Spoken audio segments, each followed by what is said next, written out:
Então, minha gente, como a gente combinou, a gente vai conversar um pouquinho e ao mesmo tempo fazer uma leitura da conclusão do livro de Pedro Gilberto Gomes, né? E esse livro dele fala sobre da igreja eletrônica à sociedade em mediatização. Então a gente vai estar falando um pouquinho sobre algumas mudanças que foram acontecendo na igreja, seja com o advento da igreja neopentecostal no ramo protestante, seja com a canção nova, o movimento carismático na igreja católica. E se você observar bem, você vai ver que essas duas linhas da igreja cristã no Brasil, tanto de linha protestante e evangélica, embora haja evangélicos que digam que os neopentecostais não são protestantes, mas aí é uma outra discussão. E aí, tanto nesse ramo quanto no ramo católico, essas duas linhas se destacam muito na mediatização.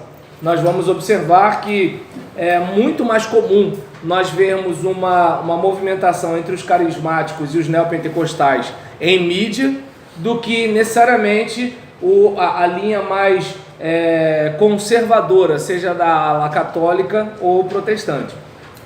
E uma coisa que ele fala, que eu acho bastante interessante, né, que o Gomes fala, é o seguinte, né, que a gente vive numa época de influência midiática, inclusive sobre as crianças, não é? E deve-se destacar que o virtual, produzido pelos dispositivos tecnológicos da mídia eletrônica, tem mudado o modo de ser e viver desde tempo, fazendo com que figuras televisivas, na maioria das vezes, tornem-se personagens de si mesma, enquanto que a sociedade exercita uma participação vicária, ou seja, substitutiva.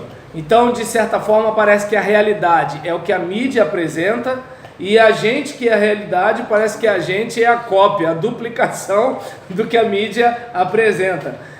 Rubem Amoresi, no livro chamado Icabod, ele fala sobre a questão da transformação, né, que a sociedade passa, e ele fala sobre a validação consensual que antes se dava através de quê? Da nossa convivência no lar.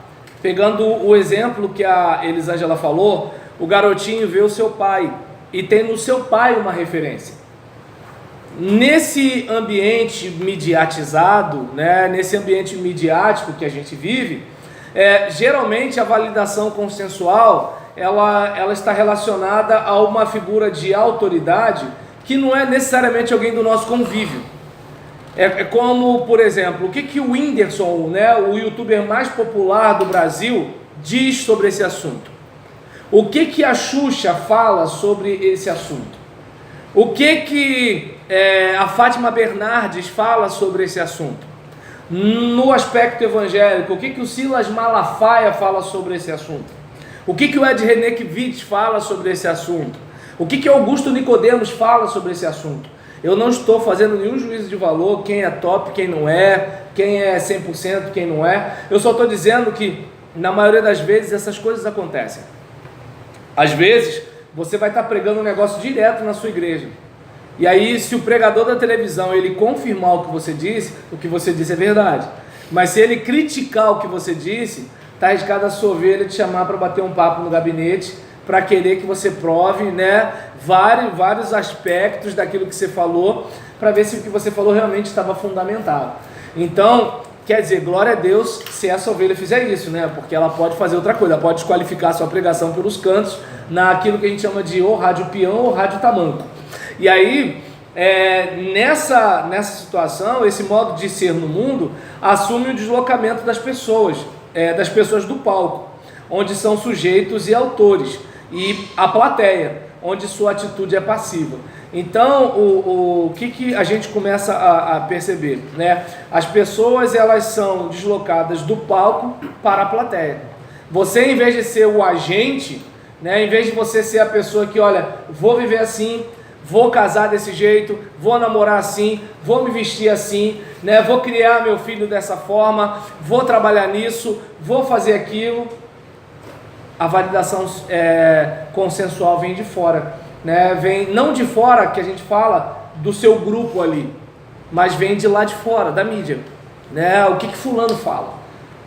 Essa semana eu estava batendo um papo com os adolescentes, eles falaram de uma Júlia Peixoto. E aí falaram de algumas coisas que ela fala, algumas dicas e tudo tal. Aí eu olhei assim, falei, meu Deus, eu nunca ouvi falar, né? E aí, como essa questão do Whindersson, né? Eu preocupado, né? Eu cheguei pro meu sobrinho e falei assim, mas ele fala sobre o quê? Para ele ser tão acessado assim, ele fala sobre tudo. Aí eu botei o vídeo, né? E aí assim, por exemplo, você vai observando algumas situações e você observa, né, que a gente tem uma rapaziada, né, que tem um modo de ser e de viver pautado naquilo que eles estão recebendo midiaticamente. E não mais aquela questão, o que meu pai vai pensar disso? Minha mãe me mata se souber disso. Assim, esse tipo de coisa praticamente parece que não diz mais o que é certo ou errado, né? Como, por exemplo, eu vou cortar o cabelo, mas como é o corte de cabelo?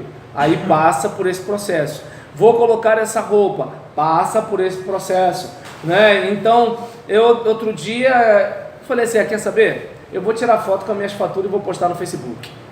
E aí eu fui e botei, quero ver quantos aqui tem mais amigos do que eu. Aí uma diaconisa da minha igreja escreveu, eu, né? Mas assim, a gente tava zoando, por quê?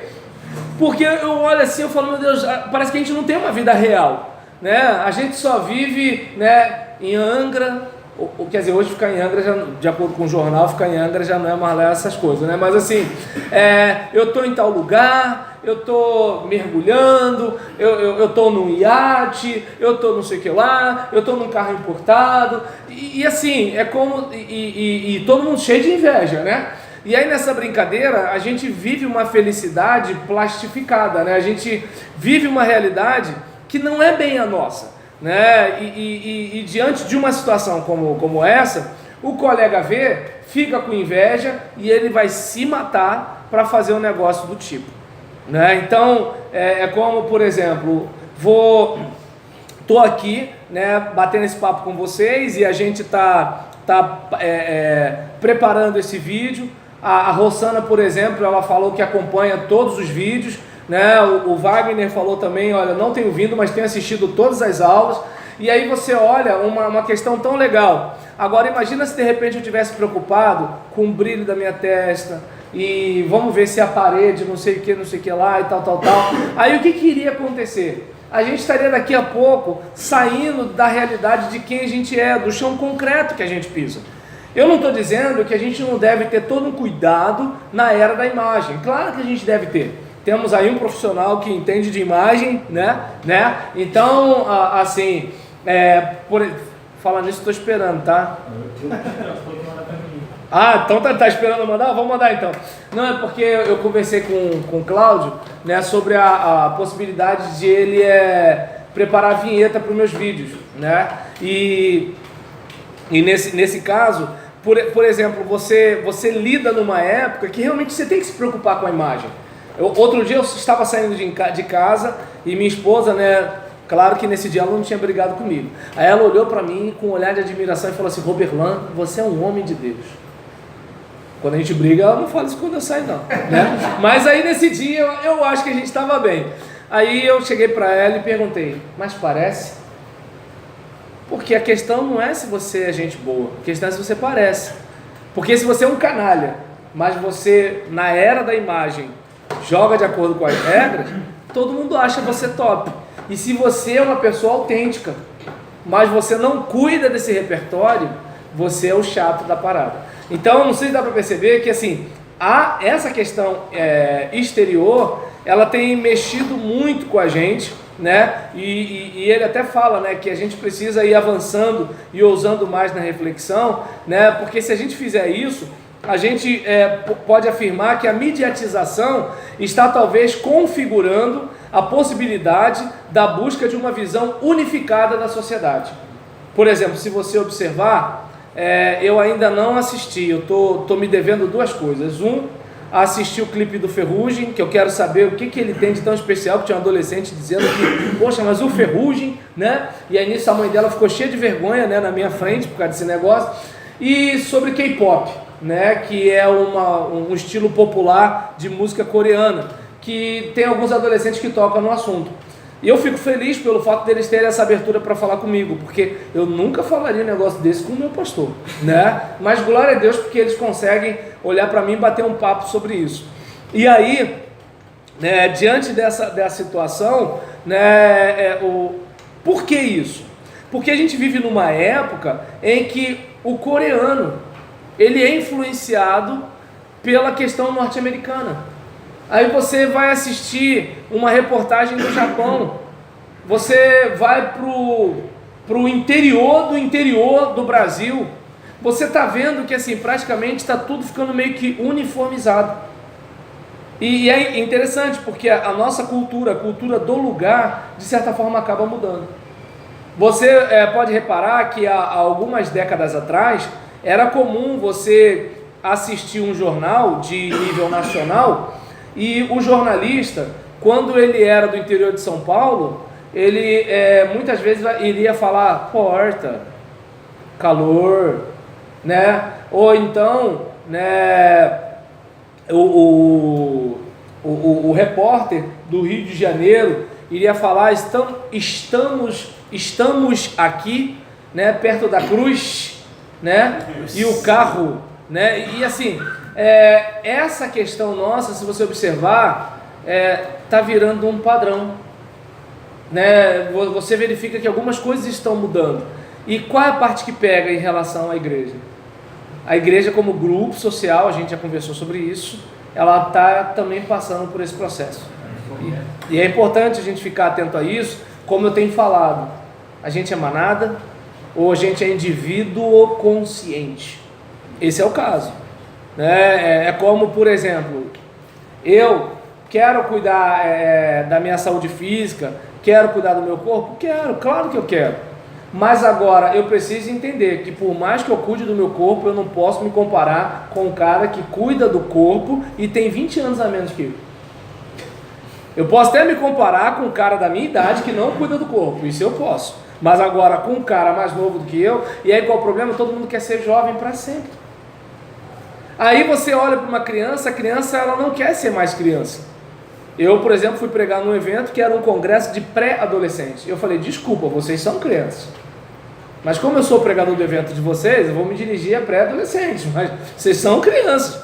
Vocês vão ser adolescentes, mas não são adolescentes, né? E aí o que acontece? Porque a gente quer, né, ser mais velho. E quando a gente ficar mais velho, a gente quer ser mais jovem.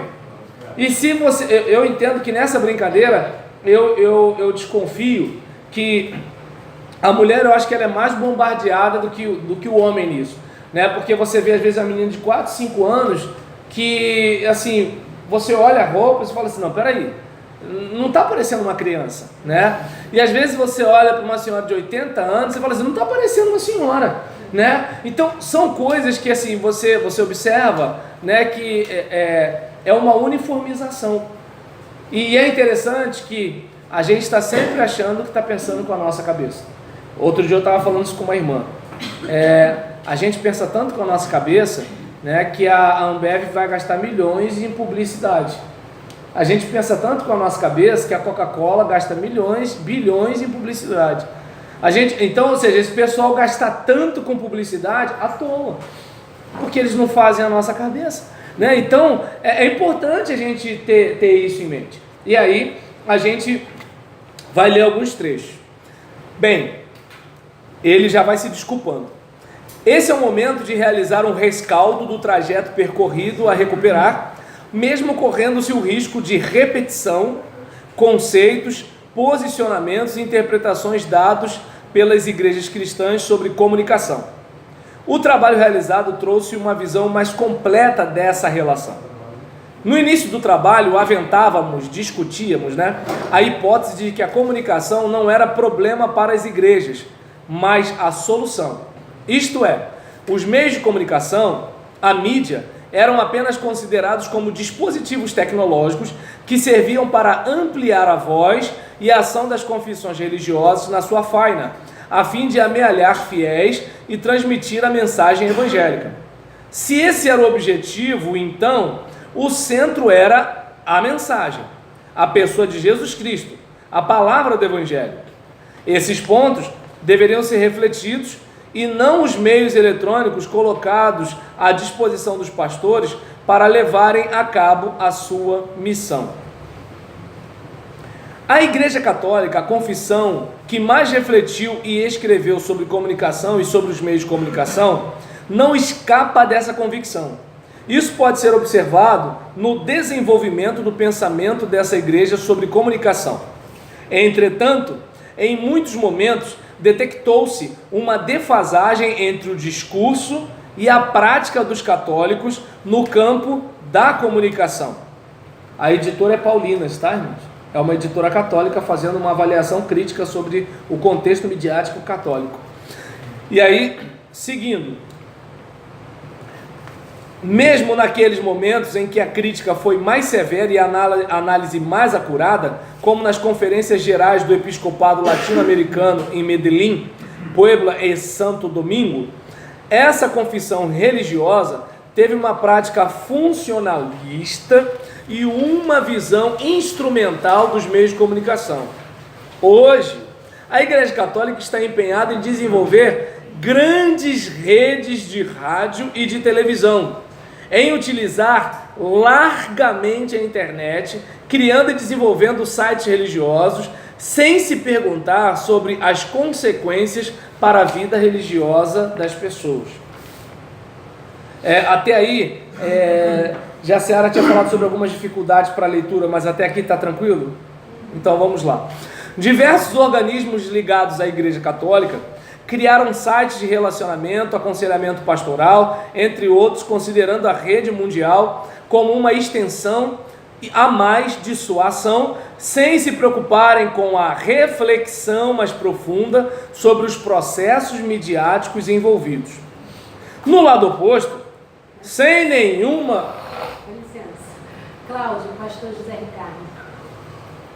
No lado oposto, sem nenhuma produção teórica, mas com uma utilização maciça dos meios de comunicação, encontra-se a Igreja Universal do Reino de Deus. Muito embora possua emissoras de rádio e televisão, sites na internet, jornal e revista, a Igreja Universal não tem o hábito de escrever sobre comunicação. Recentemente adquiriu o complexo jornalístico Caldas Júnior, envolvendo um jornal com mais de 100 anos, emissora de rádio AM/FM, além de uma emissora de televisão. Entretanto, o pesquisador não encontra nenhuma justificativa teórica de parte dos responsáveis pela igreja para esse investimento maciço na mídia. A inferência que se faz é que essa confissão religiosa vê os meios de comunicação apenas como dispositivos a serviço da transmissão da mensagem evangélica. A ação do bispo Edir Macedo, dirigente máximo da igreja, o levou a montar um império midiático colocado em segundo lugar no universo brasileiro, apenas atrás da Rede Globo de televisão. Entretanto, suas emissoras, com exceção da Rede Família, promovem no horizonte de uma comunicação laica. Assim, a Rede Mulher, a Rede Record e agora a TV Guaíba de Porto Alegre possuem uma programação variada, com entretenimento, esportes, notícias e variedades. Entretanto, mesmo que não fale expressamente de Deus e do Evangelho nem da Igreja, a mensagem é passada subliminarmente, firmando a marca da Igreja Universal. A facilidade com que a IURD se move no mundo midiático possui uma explicação no fato de que ela já nasceu midiática. Lembra do que eu falei da mentalidade neopentecostal? Já nasceu midiática, diferentemente de outras confissões, como os batistas, em 1609. O mecanismo de memória nosso é um livro. O mecanismo de memória neopentecostal é audiovisual, não é isso? E aí, seguindo, as duas outras igrejas luterana e metodista tão pouco teorizaram sobre comunicação. Sua relação é muito maior com a imprensa escrita, como a igreja da palavra. Os que pensam sobre comunicação deve ser garimpado em textos esparsos, mais ligados à pastoral, à liturgia e à teologia. Mesmo assim, quando deixam escapar alguma opinião sobre os meios, a sua posição está mais para o funcionalismo que para a dimensão crítica. Nesse particular, a visão funcionalista está presente mesmo naqueles que fazem um juízo severo e negativo dos meios. É como, por exemplo, vai ter aquele camarada que vai criticar a igreja na mídia, mas ele vai criticar através da mídia. Então é mais ou menos por aí. Vamos seguir. Contudo, quando se decanta a relação das igrejas com a mídia eletrônica, vimos que elas ainda não se deram conta do que está acontecendo no mundo contemporâneo com o processo de mediatização da sociedade. Nesse sentido, parece-nos que as igrejas estão ainda num outro universo, mais fechado e mais organizado. Um universo da modernidade, dos meados do século XX. O que fica em aberto é a discussão da mediatização da sociedade nesses inícios do século XXI, com a emergência da sociedade em rede. Aliás, a rede de informações, agora potencializada pela conjugação de satélite, internet, telefone e televisão digital, está criando um novo ambiente para o qual as igrejas ainda não despertaram. Essa é a trilha que a conclusão da atual pesquisa nos abre e pela qual desejamos caminhar. É importante que nessa conclusão recuperemos a justificativa apresentada para o processo que estamos em vias de iniciar. Naquele momento, lembrávamos a pergunta que fazíamos sobre a maneira como as igrejas cristãs se relacionavam com a mídia eletrônica. Ao longo do trabalho que ora termina, tentamos responder a essa questão, por um lado, pela realização do mapeamento das matrizes teóricas que subjazem na produção do campo religioso, quando pensa a questão comunicacional como um elemento de suas práticas. Por outro, pela análise de documentos ditos canônicos clássicos, onde as igrejas cristãs refletem sobre a comunicação e sua importância para suas missões, no sentido de recuperar as questões teóricas de fundo que cimentaram ou nortearam os fundamentos dessas reflexões. Desejávamos saber, no agir cotidiano das igrejas, como se dava e se dá o debate entre as correntes que defendem uma igreja mediatizada, via protocolos do espetáculo, daquelas outras fiéis às dimensões dos conteúdos e dos próprios rituais de comunicação interna. Portanto, sem as contaminações com as lógicas midiáticas. Vou pegar uma coisa assim, um sermão numa lógica midiática, ele tem que ter no máximo uns 10 minutos. Por quê? Um negócio com mais de 10 minutos, já no que se refere à rede, já não é um negócio muito legal. Mas agora, você vai fazer um trabalho na sua igreja de 10 minutos? Não vai.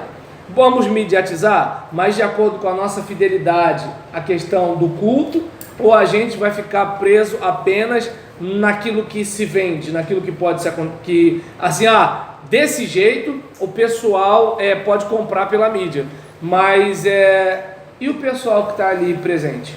Daqui a pouco, quando for ver, ninguém mais tem o hábito de contemplar, meditar, refletir, tudo é acelerado, né? A geração que nasce agora, como o caso do meu filho, tudo bem, mas agora eu, que sou da época da televisão de tubo, conheceu a televisão de tubo, Marcelo?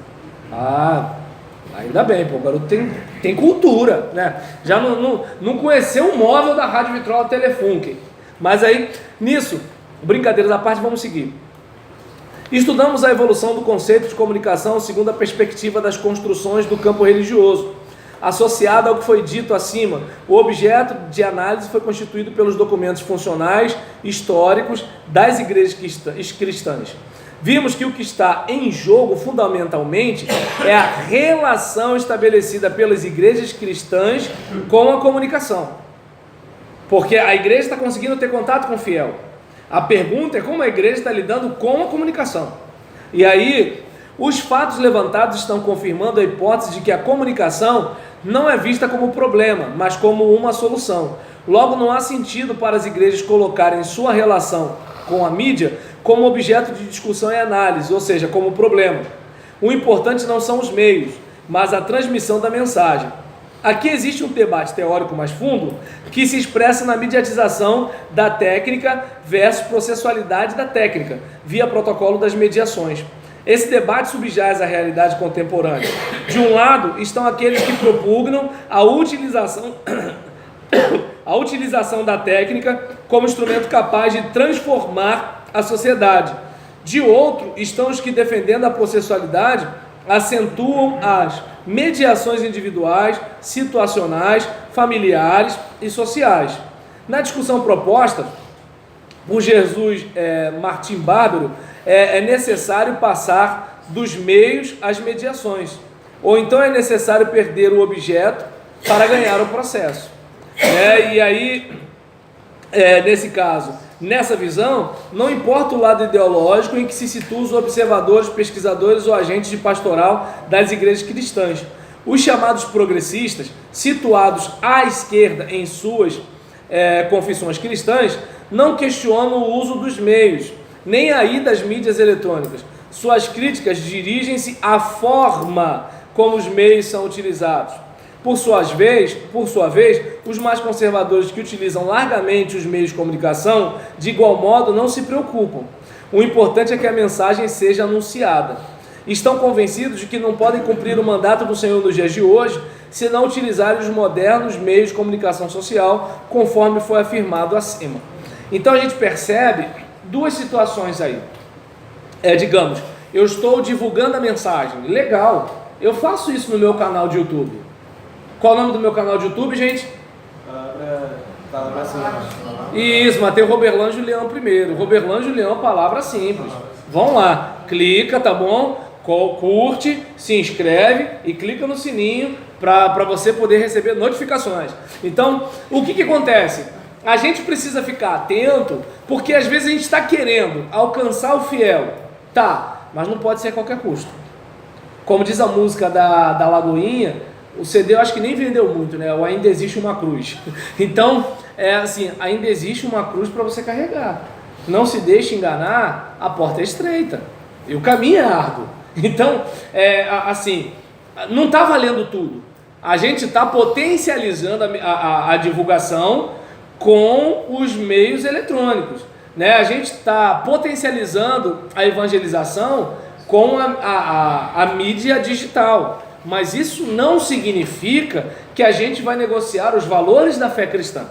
A gente tem que estar atento a isso, e é nessa parte que eu não sei se vocês percebem que às vezes tem algumas chamadas, tem algumas palavras que são ditas, né? Seja na mídia digital, seja pelo meio televisivo, que a gente olha e fala assim: oi, isso é igreja? Isso é evangelho?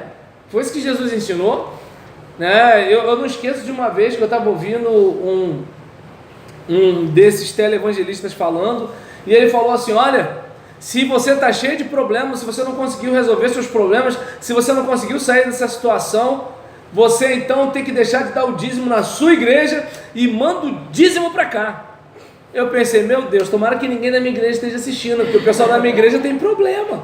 Aí vai achar que o problema que tem é porque está na minha igreja. Como é que vai ser, né? E aí eu olho e falo assim: meu Deus, estranho, esquisito um negócio desse. Não estou dizendo que é errado ele pedir contribuição, mas foi esquisito.